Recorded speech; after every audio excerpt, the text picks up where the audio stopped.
नमस्कार, मैं हूं आपके साथ शिप्रा झा और आप देख रहे हैं देश का पहला समझाने वाला बुलेटिन। खबर तो समझिए, अगले आधे घंटे में हम आपको वो सभी बड़ी खबरें दिखाएंगे जिससे आपका सरोकार है। खबर के साथ साथ आपको खबर के मायने भी समझाएंगे, लेकिन सबसे पहले जल्दी से आप जान लीजिए वो 5 बड़ी खबरें जो आज हम आपको बताने वाले हैं। और सबसे पहले जो पहली खबर होगी, बिहार में यूपी वाला एनकाउंटर समझिए, क्योंकि बिहार में दो अपराधियों का एनकाउंटर किया गया है। दूसरी खबर, पीएम की जाति को मुद्दा बनाने को समझिए, क्योंकि पीएम मोदी की जाति पर सवाल उठाए जा रहे हैं। तीसरी खबर, लालू यादव और तेजस्वी यादव को कोर्ट से राहत मिली है। क्या कुछ राहत है वो आपको बताएंगे। इसके साथ ही चौथी खबर होगी, जाति पर आंदोलन के मायने समझिए, क्योंकि बिहार में जाति को लेकर एक बार फिर से बवाल मचा हुआ है। और नवरात्र में टीचर ट्रेनिंग पर बवाल हम आपको समझाएंगे, क्योंकि जो टीचर है वो काफी ज्यादा नाराज हैं, आक्रोशित हैं। और सबसे पहले बात करते हैं बिहार पुलिस के एनकाउंटर से जुड़ी खबर की। वैशाली पुलिस ने 3 घंटे के भीतर सिपाही की शहादत का बदला ले लिया है। सराय के पास एखारा पुलिस ने त्वरित कार्रवाई करते हुए दोनों बदमाशों का एनकाउंटर कर दिया। बदमाशों ने गाड़ी जांच के दौरान सिपाही अमिताभ को गोली मार दी थी। सबसे पहले आप ये रिपोर्ट देख लीजिए, फिर खबर तो समझिए।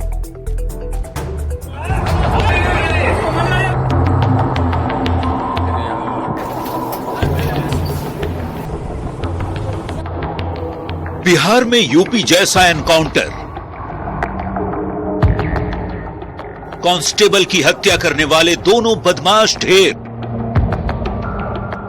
3 घंटे के भीतर सिपाही की शहादत का बदला। पहले ये सीसीटीवी फुटेज देखिए। वीडियो में साफ दिख रहा है कि एक अपराधी भाग रहा है। सामने खड़ा पुलिस वाला उसे रोकता है, तभी बदमाश पिस्टल निकाल लेता है, जिससे बचने के लिए पुलिस का जवान आगे की तरफ भागता है, लेकिन भाग रहा अपराधी उसे गोली मारते हुए आगे निकल जाता है। ये वीडियो वैशाली के सराय बाजार के सूरत चौक का है। सोमवार को हुई इस घटना ने पूरे वैशाली को हिला दिया। लेकिन 3 घंटे भी नहीं बीते थे कि पुलिस ने सिपाही की शहादत का बदला ले लिया और दोनों ही अपराधियों को एनकाउंटर में ढेर कर दिया। जगह सुबह में एक हमारे जांच चक्र में एक फोर्स को गोली मार दिया था और उसकी मृत्यु हो गई थी। अरेस्टिंग हुआ था इन दोनों का, और दोनों को हम लोग पूछताछ हेतु ला रहे थे। रास्ते में सिपाही को धक्का देकर गाड़ी से कूद गया, जिसमें वह दोनों मारा गया है।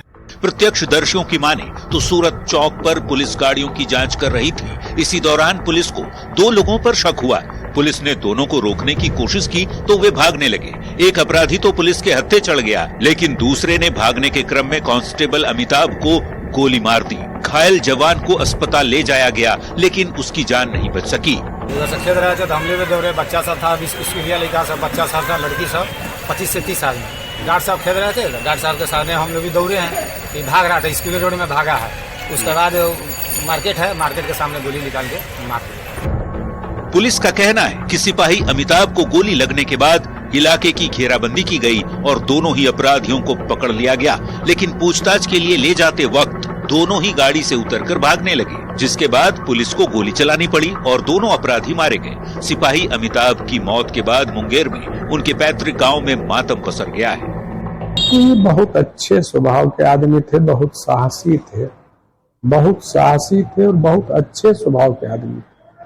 हम जब से संबंध हुआ है, हम नहीं सुने हैं आज तक कि कभी किसी से वो मुंह भी लगे। पुलिस पर हमला और पुलिस की पिटाई तो इधर कई सालों से सुनने में आ रही थी। काफी दिनों बाद पुलिस ने किसी अपराधी का एनकाउंटर किया है, यानी अब बिहार में भी अपराधियों की खैर नहीं। सुधर जाएं, नहीं तो सुधार दिए जाएंगे। न्यूज़ 18 के लिए वैशाली से प्रफुल्ल कुमार और मुंगेर से अरुण शर्मा की रिपोर्ट। और अब आप बिहार में यूपी वाला एनकाउंटर समझिए। दरअसल बिहार में लगातार कानून व्यवस्था पर सवाल खड़े हो रहे हैं। पुलिस की कार्यशैली भी अब सवालों में रहती है। आए दिन पुलिस के पिट जाने की खबरें आती रहती हैं। बालू और शराब माफिया पुलिस की पिटाई करते हैं, बदमाश दिन दहाड़े गोलियां दागते हैं। और इस बीच वैशाली में सिपाही की गोली मारकर हत्या कर दी गई। वारदात की 3 घंटे के भीतर ही पुलिस ने शहादत का बदला ले लिया और यूपी की तर्ज पर बदमाशों का एनकाउंटर कर दिया। पुलिस ने संदेश देने की कोशिश की है कि बिहार पुलिस सख्त हो गई है।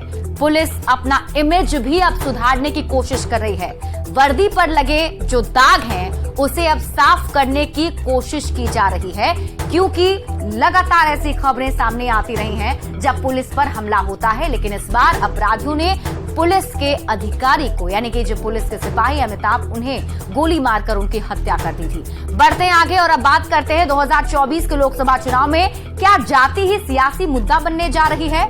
यदि ऐसा नहीं है तो फिर बिहार में कास्ट सर्वे की रिपोर्ट जारी होने के बाद नेताओं के बयानों के छोड़े जा रहे तीर के बीच प्रधानमंत्री की जाति बताकर अब जेडीयू के नेता नई बहस छेड़ना चाहते हैं। बीजेपी महागठबंधन पर हमलावर है, तो इन सब के बीच सवाल यही कि क्या प्रधानमंत्री नरेंद्र मोदी की जाति ही विपक्ष का सबसे बड़ा मुद्दा है।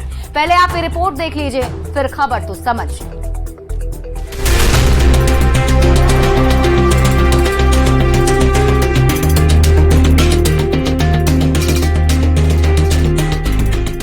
मोदी जी की जाति का नाम है मोर घाची। जिस समुदाय में उनका जन्म हुआ है उसका नाम है मोर घाची।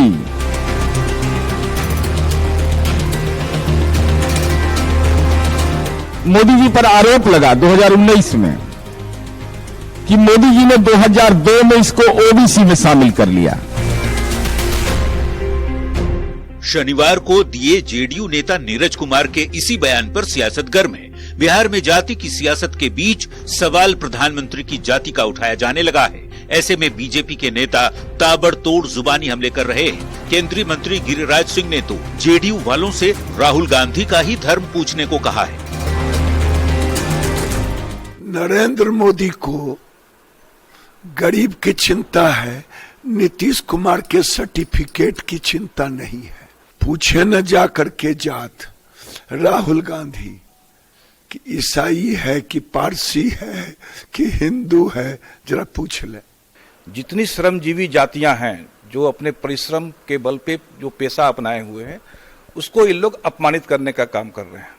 इसलिए वो नरेंद्र मोदी जी की जाति जो पिछड़ा वर्ग से आते हैं, गुजरात के पिछड़ा वर्ग से आते हैं, उस जाति पे सवाल उठाकर ये गरीबी का मजाक उठा रहे हैं, गरीब जातियों का मजाक उड़ा रहे हैं। जेडीयू के नेता जाति के मुद्दे पर निशाना सीधे प्रधानमंत्री पर साध रहे हैं, तो वहीं बीजेपी के पलटवार पर जेडीयू के बड़े नेता केसी त्यागी कहते हैं कि बीजेपी के पास कोई मुद्दा नहीं है और पार्टी तुष्टीकरण, ध्रुवीकरण जैसे मसलों को तूल दे रही है।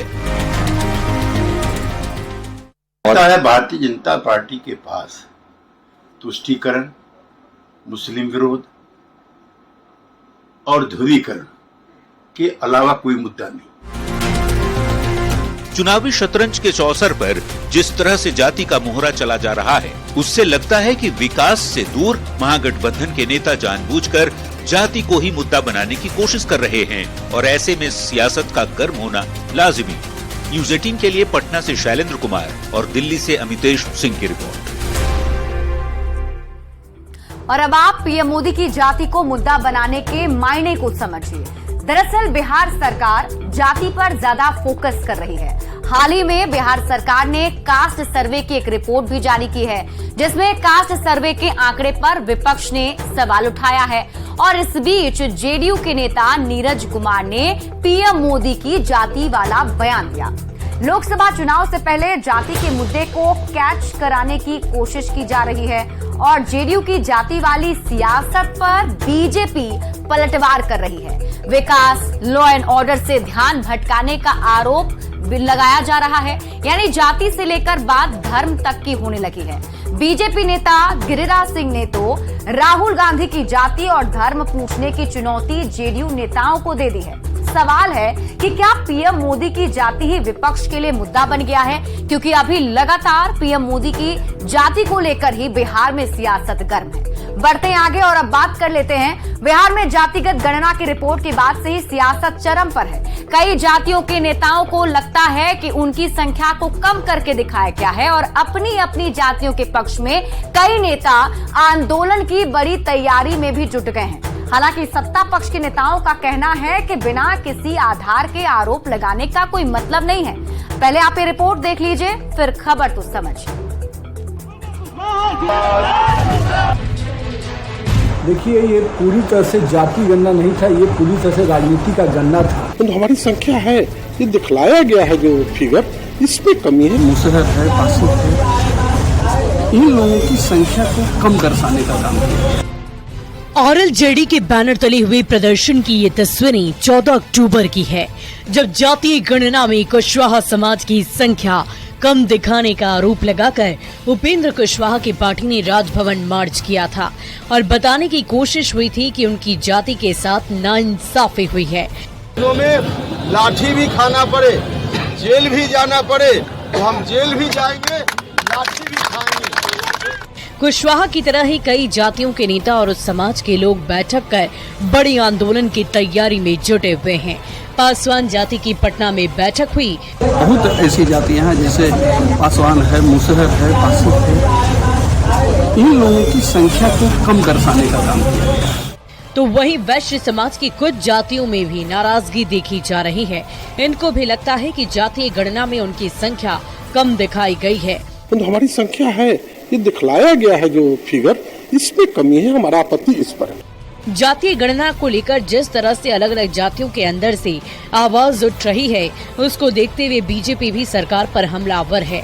बीजेपी विधायक नितिन नवीन का कहना है कि सरकार ने सिर्फ चुनावी फायदे के लिए जातिगत जनगणना करवाई है। देखिए, ये पूरी तरह से जाति गणना नहीं था, ये पूरी तरह से राजनीति का गणना था जो नीतीश कुमार और लालू यादव ने अपने अनुकूल कराया। वहीं सरकार से जुड़े मंत्रियों का कहना है कि आरोप लगाने वालों के आरोप में कोई दम नहीं है, अगर है तो उसका आधार सामने लाएं, सरकार उसको भी देखेगी। कि सरकार ने भी कहा है कि इसमें अगर कोई विसंगति है तो आप उसको सामने लाइए। अभी तक किसी नेता ने क्या विसंगति है बताया है? कहते हैं कि बिहार में कोई भी चुनाव बिना जाति के नाम पर जीता नहीं जा सकता। यही वजह है कि जातीय गणना पर सियासत लगातार जारी है, ताकि कहीं जातीय गणना के रिपोर्ट का सत्ताधारी दल चुनावी फायदा न उठा ले। हालांकि रिपोर्ट पर तेज हुई सियासत, इसका कितना फायदा किसे मिलता है, ये तो चुनाव के नतीजे ही बताएंगे। न्यूज़ 18 के लिए पटना से आनंद अमृतराज की रिपोर्ट। और अब आप जाति पर आंदोलन करने के मायने को समझिए। बिहार में जातिगत गणना की रिपोर्ट जारी होने के बाद से सियासत गर्म है। सभी नेता अपनी अपनी जातियों के तरफदार बनने की कोशिश कर रहे हैं। नेताओं को लगता है कि उनकी संख्या को कम करके दिखाया गया है। उपेंद्र कुशवाहा ने तो खुलकर इसका विरोध किया और कुशवाहा समाज का राजभवन तक मार्च भी हुआ था। अपनी अपनी जातियों के पक्ष में नेता आंदोलन की बड़ी तैयारी में जुट गए हैं और बिहार में जाति का मुद्दा काफी प्रभावी रहता है। जाति के आधार पर नेता अपनी सियासी चाल चलते हैं। सीट बंटवारे से लेकर चुनाव जीत की रणनीति जाति के ही इर्द गिर्द घूमती रहती है। सत्ता पक्ष कास्ट सर्वे को जरूरी बता रहा है, तो वहीं विरोधी दल के नेताओं को लगता है कि उनकी जाति के साथ छलावा किया जा रहा है। वजह चाहे जो भी हो, लेकिन जब से कास्ट सर्वे रिपोर्ट जारी हुआ है उसके बाद से बिहार में चर्चा जाति पर ही हो रही है। बढ़ते हैं आगे और अब बात करते हैं चुनावी सीजन में बिहार में शिक्षकों के मुद्दे पर सियासी घमासान काफी तेज है। नवरात्र के दौरान टीचर ट्रेनिंग के सरकार के फैसले का सत्ता पक्ष जहां बचाव कर रहा है, तो बीजेपी तत्काल ही फैसला वापस लेने की मांग कर रही है। इस बीच ट्रेनिंग सेंटर पर शिक्षकों की नारेबाजी ने सियासत की आंच को और तेज कर दिया है। सबसे पहले आप ये रिपोर्ट देख लीजिए, फिर खबर तो समझिए। सनातनी शिक्षकों के लिए नया तुगलकी आदेश आ गया है। प्रशिक्षण शिविर का आयोजन है तो इसको भी हिंदू मुस्लिम से जोड़ा जा रहा है। तारीखों में कुछ संशोधन हो सकता है तो कर दें। इन्हें कोई बरगलाना चाहेगा तो अपनी नीतियों में सफल नहीं हो पाए। 2024 लोकसभा चुनाव में अभी कई महीनों की देरी है, पर चुनावी सीजन के बीच बिहार की सियासत शिक्षकों को लेकर गर्मा गई है। मामला नवरात्र में शिक्षकों की आवासीय ट्रेनिंग से जुड़ा है, जिसे लेकर राजनीति खूब हो रही है। शिक्षक भी सरकार के फैसले को तत्काल वापस लेने की मांग कर रहे हैं। बेगूसराय में टीचर्स ट्रेनिंग संस्थान में प्रशिक्षण ले रहे शिक्षकों ने सरकार के फैसले पर नाराजगी जाहिर की और नवरात्र के उपवास पर रहकर ही ट्रेनिंग लेने की बात गुस्से में कही। हमको प्रशिक्षण लेने में कोई आपत्ति नहीं है। हम विभाग से और सरकार से मांग करते हैं इस प्रशिक्षण को दुर्गा पूजा के बाद शिफ्ट किया जाए। यही हमारा मांग है। सरकार अविलंब इस पर एक्शन ले। आज सूबे के तमाम प्रशिक्षण संस्थानों के अंदर में शिक्षक भूखे रह करके अपना नाराजगी प्रकट कर रहे हैं। अगर सरकार जल्द ही इस आदेश को वापस नहीं लेगी तो संगठन इस प्रशिक्षण को लेकर के आंदोलन की बृहत घोषणा करेगा। शिक्षक तो आंदोलन के मूड में है ही, मामले पर सियासत भी तेज है। सत्ताधारी दलों के नेता सरकार के फैसले का बचाव कर रहे हैं तो बीजेपी सरकार पर आक्रामक है। बिहार के शिक्षक हमारे भाई हैं, हमारी बहन हैं, हमारी पूंजी है। इन्हें कोई बरगलाना चाहेगा तो अपनी नीतियों में सफल नहीं हो पाएगा। हम शिक्षक मित्रों से भी अपील करते हैं कि वो धैर्य के साथ अपने डिपार्टमेंट की बात को ही। हमारा भी सरकार से आग्रह है कि अगर इन तारीखों में कुछ संशोधन हो सकता है तो कर दें कि शिक्षकों को सुविधा हो, और अगर ये संभव नहीं है तो शिक्षक ये माने कि भाई कर्म ही पूजा है, कृष्ण का आदेश है। अब अगर प्रशिक्षण शिविर का आयोजन है तो इसको भी हिंदू मुस्लिम से जोड़ा जा रहा है। जब बीजेपी सरकार में थी तो शिक्षकों की चिंता नहीं थी, राज्यकर्मी का दर्जा दे नहीं पाई। ये तो नीतीश तेजस्वी की सरकार ने रोजगार का भरमार किया। नवरात्र में जहां सनातनी हिंदू भक्त मां दुर्गा की पूजा करते हैं, उपासना करते हैं, उपवास रख के, वहां सनातनी शिक्षकों के लिए नया तुगलकी आदेश आ गया है कि आप भूखे प्यासे रह करके भी शिक्षक प्रशिक्षण में जाएं।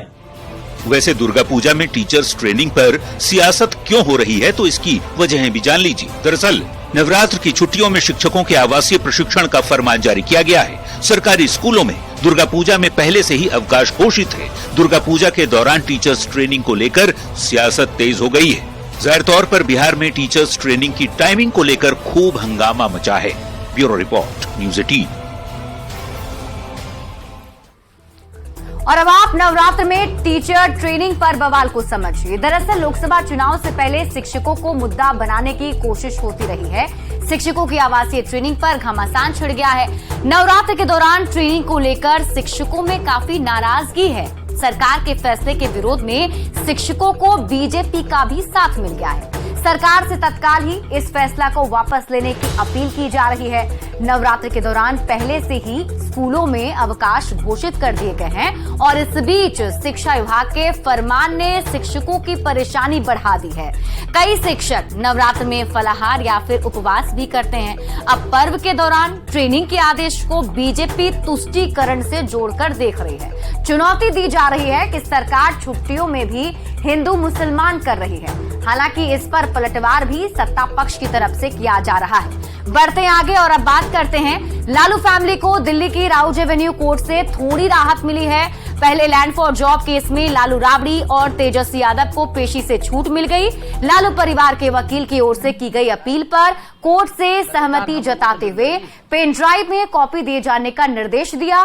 तो वहीं दूसरे मामले में डिप्टी सीएम तेजस्वी यादव को सरकारी दौरे पर विदेश यात्रा की इजाजत भी राउज एवेन्यू कोर्ट ने दे दी है। अब तेजस्वी यादव 24 अक्टूबर से 1 नवंबर तक विदेश यात्रा पर जापान जा सकते हैं। तेजस्वी यादव ने कोर्ट से विदेश यात्रा पर जाने और पासपोर्ट रिलीज करने से जुड़े निर्देश जारी करने की मांग की थी। आपको बता दें कि तेजस्वी यादव जमीन के बदले नौकरी और IRCTC होटल टेंडर घोटाला मामले में आरोपी हैं। और अब आप लालू प्रसाद यादव और तेजस्वी यादव को कोर्ट से मिली राहत के मायने को समझिए। दरअसल लालू परिवार को कोर्ट से बड़ी राहत मिली है। अब तारीख पर नहीं आना होगा कोर्ट, ये उन्हें राहत दी गई है। इसके साथ साथ 4 अक्टूबर को राउज एवेन्यू कोर्ट से लालू प्रसाद और उनकी फैमिली को जमानत मिली थी। जमीन के बदले नौकरी घोटाले में लालू परिवार पूरी तरीके से घिरा हुआ है, जिसमें लालू प्रसाद, राबड़ी देवी, मीसा भारती और तेजस्वी यादव इसमें आरोपी हैं। 2004 से 2009 के बीच लालू प्रसाद के रेल मंत्री रहते हुए ये मामला सामने आया था। रेलवे में नौकरी दिए जाने के बदले जमीन की रजिस्ट्री करा ली गई थी। लालू फैमिली के नाम पर जमीन की रजिस्ट्री कराने का आरोप लगा है। सीबीआई ने हाल ही में आरोप पत्र दाखिल किया है और तेजस्वी यादव को पहली बार इस मामले में आरोपी बनाया गया था, लेकिन तेजस्वी यादव की तरफ से जो अपील कोर्ट में की गई थी उसे कोर्ट ने मान लिया है और ऐसे में अब वो विदेश यात्रा पर जा सकते हैं। बढ़ते आगे और अब बात कर लेते हैं झारखंड के मुख्यमंत्री हेमंत सोरेन ने कई हाई स्कूलों में नवनियुक्त 827 शिक्षकों को नियुक्ति पत्र सौंपा है। स्कूली शिक्षा और साक्षरता विभाग की ओर से रांची के मोरहाबादी स्टेडियम में समारोह हुआ, जिसमें मुख्यमंत्री ने नियुक्ति पत्र के साथ साथ स्कूली बच्चों को ऑनलाइन एजुकेशन मुहैया कराने के लिए विकसित किए गए मोबाइल ऐप को भी लॉन्च किया है। हिंदी तालियां लगातार होती रहनी चाहिए। और फिलहाल इस बुलेटिन में अभी के लिए बस इतना ही। आगे देख